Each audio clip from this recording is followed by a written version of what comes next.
Hello मैत्रिणींनो, हे पहा मी 1 किलो मटणची बिर्याणी चुलीवरती मिक्स कशी केली.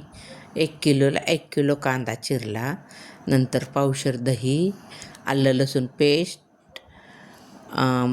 बिर्याणी मसाला, 4-5 मिरच्या, धना पावडर, टॅमॅटो, लाल तिखट सर्व घेतलेलं आहे. आणि कांदा आता छान लाल झाला की त्यात आलं लसूण पेस्ट,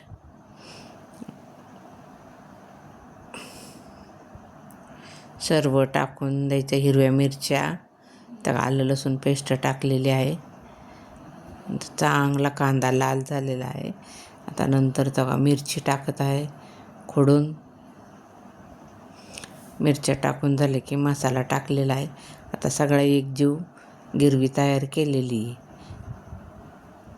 आणि आता त्याच्यामध्ये मटण शिजलेलं थोडंसं वाफलून घेतलं आहे, ते मटण टाकले मिक्स बिर्याणी करायची म्हणून. आणि आता पाण्याला चांगली उकळी फुटली, आणि उकळी फुटल्यानंतर त्याच्यामध्ये आता मी तांदूळ टाकून दिलेला आहे. आणि पाही आता मिक्स बिर्याणी तयार आहे.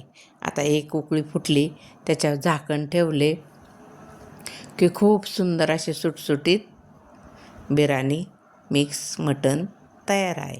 नंतर बघा सगळे पाहुणे आमचे कसे बिर्याणीवर ताव मारत आहे. एकदम सुंदर अशी बिर्याणी झाली. आणि रात्री ओट्यावर बसून जेवण करत आहेत यात्रेला आलेली सर्व पाहुणे. खूप छान असा आमचा बिर्याणीचा बेत झाला.